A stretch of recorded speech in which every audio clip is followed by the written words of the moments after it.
dudes, what's happening, man? Today I want to talk about falling in love with the idea of being an artist more than doing the art itself. It's a common problem with a lot of artists. It leads to a lot of bitterness and demotivation. I want to talk about some solutions too. We got to find some solutions to the problem, not just talk about the problem.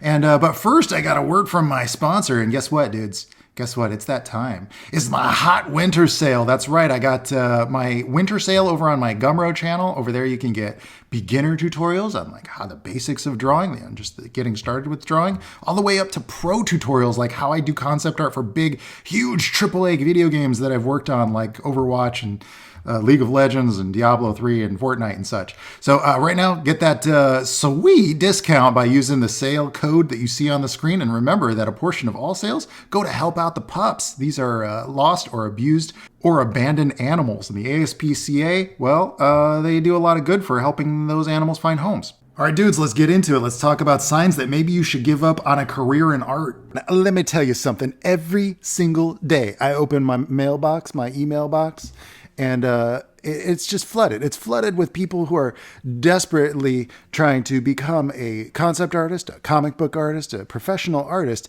But the problem is they hate to draw. They're frustrated with everything they do. They hate everything that they do, and they're miserable about it, and they're hoping for a magic sauce or some kind of like a key ingredient, some vital bit of information that will suddenly make them feel the ultimate feeling that they're searching for, which is a sense of approval and admiration from other artists. And obviously, there's no better person to email than me with such introspective dilemmas. Why? Why, you wonder? Because I always give it to you straight. I give it to you unfettered. You know that. That's why you email me with your art problems. You pass that puck on to Uncle Trent, and he's going to make it all right. Well, usually that would be true. If I could help you. If I could help you, I would. If I could help you, I would. That's what I do. But some things are internal, and I can't exactly help you with that. The thing that I'm going to tell you is not going to be pleasant. It may even bother you. I may get more dislikes on this video than likes.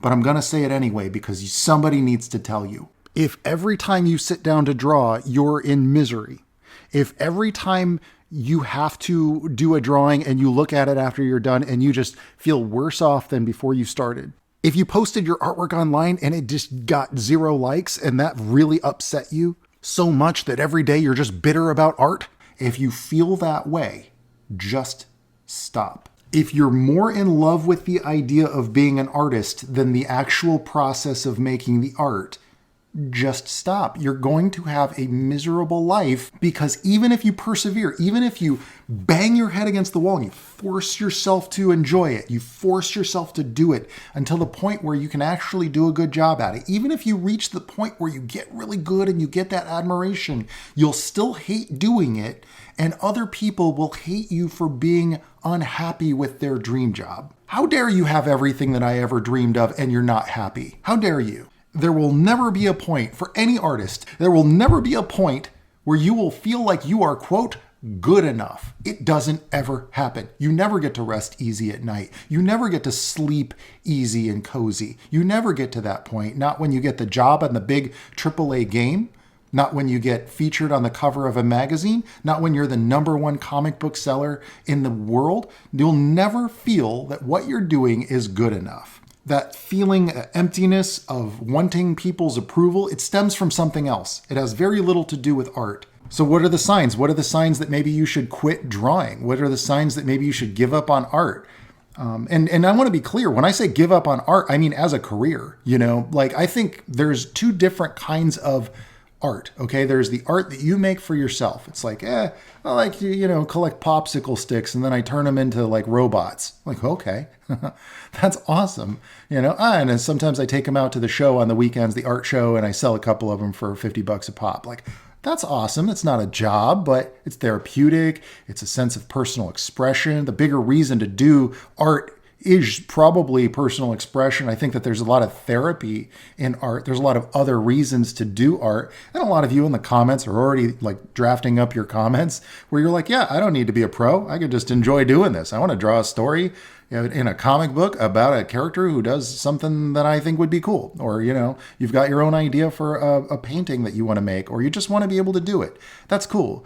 But I'm talking about those people who are so miserable. I'm talking about those people who hate every single day. They wake up and they look at the blank page, or they look at what they've made and they feel like they suck and they hate doing it and they can't even muster the energy to sit down and do it again. Just stop, dude. Stop making yourself miserable, please. And stop emailing me about how miserable you are and I can't make it better for you. I can't just tell you you're good enough, and that would be lying and doesn't help you either. You don't need a consolation prize. You don't need to prove that you're a good enough artist to anybody else. I'll tell you what, here's a better solution.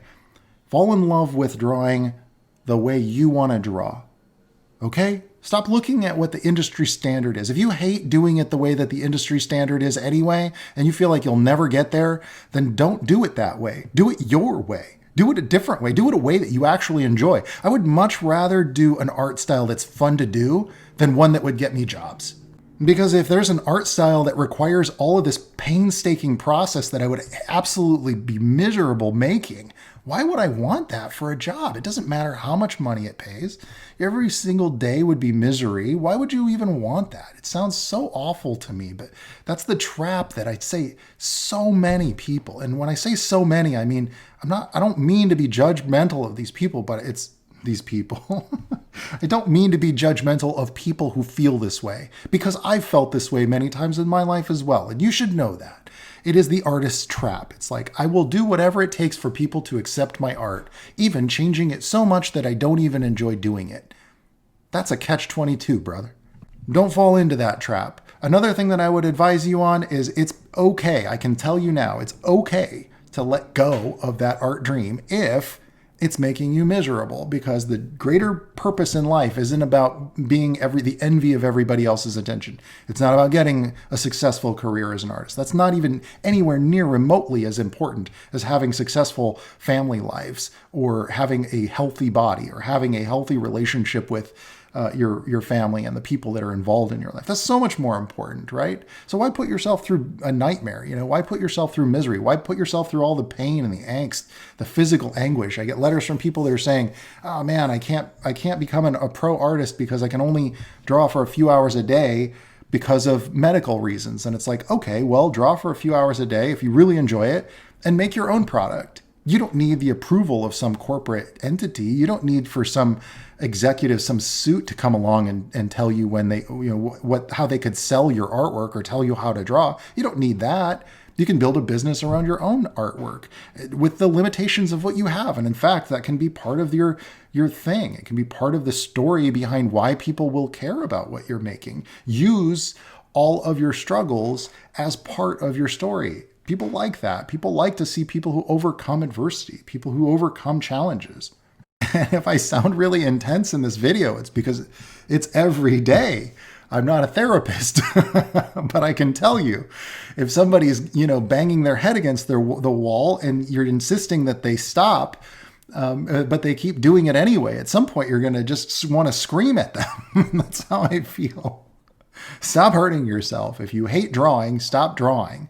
And if you can find a thing that you love to draw and a style that you love to draw, really take a step back. Recognize you don't have to conform. You don't have to be what other people tell you you have to be in order to find the love that you feel that you need. Maybe you just need to learn to love yourself. Maybe you need to learn to love yourself enough not to keep hurting yourself. All right, that's your art therapy for today. I feel like we need a specialized group of therapists just to handle all the issues that artists develop, because there's an awful lot of them. I don't want to tear you down. I don't want to tell you about all the illusions. It's a fun time. So I'd say enjoy the ride, man. Stop thinking so much about the glory and the glamour of being on stage and the lights and the attention and all the likes and all the acceptance that you get, and focus on what's right in front of you, man. Focus on the craft itself. Focus on the stuff that you're doing. Focus on why you got into it to begin with. Focus on the love of the craft, and focus on making something that you want to almost that you put down, and then you pop open your laptop again because you want to look at it again because, man, can't believe I did that. Focus on that. Focus on that feeling of pride and excitement in your own work. And if you can have that, then at least nothing else matters. It's like, yeah, okay, yeah, it would be cool if eventually I get work doing this or other people acknowledge that this is also awesome, then I'll find like-minded people. But don't be depressed if you can't. Be real to yourself. And the opportunities that slip by you or pass you by, it's okay, man. They weren't meant for you. Don't try to, what's that old phrase? Cutting off your fingers to fit into the glove. Oh, man. It's a gruesome metaphor, but it's real. It's like people will shut themselves off, make themselves miserable, and change who they are, modify who they are to fit the mold of whatever gives them that hit of feeling like, yeah, hey, we'll accept you. But it's like, you can start with just accepting your own stuff. You could start with just loving what you're doing every day.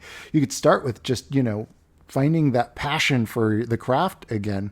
And that would be my advice. If you find yourself, getting off course and steering towards those icebergs, man, it's time to take a look at the stars again and remember where you were headed. And I just did a video about finding your own lighthouse. Find your lighthouse. Only you can decide where your GPS is going, and block out all the other noise, man. Just go where you need to go. And maybe, just maybe, you got to accept the reality that maybe art isn't even, your thing. A lot of people, once they get into doing pro concept art, they realize they don't like it either. So, you certainly don't want to sacrifice 10 years of your life just to find out you don't even like the thing that you thought you would have liked, So find the challenge that you can face today that you love overcoming, okay? Well, that would be my advice to, to my younger self anyway.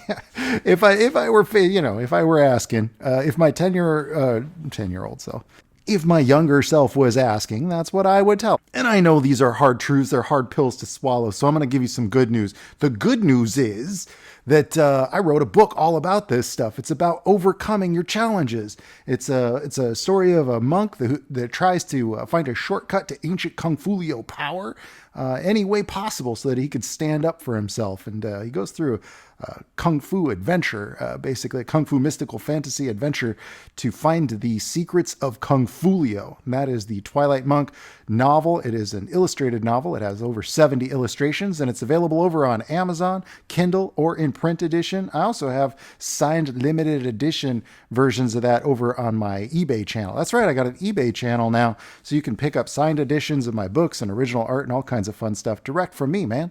All right, dudes, that's it for me this week. I want to thank you so much for stopping by. If you have questions or challenges that you're facing as an artist or pro artist, drop those in the comments below, and I'll try to answer them in a future video. Until next time, dudes, I'll catch y'all. Man, yonder ban and ciao, baby. Oh, yeah.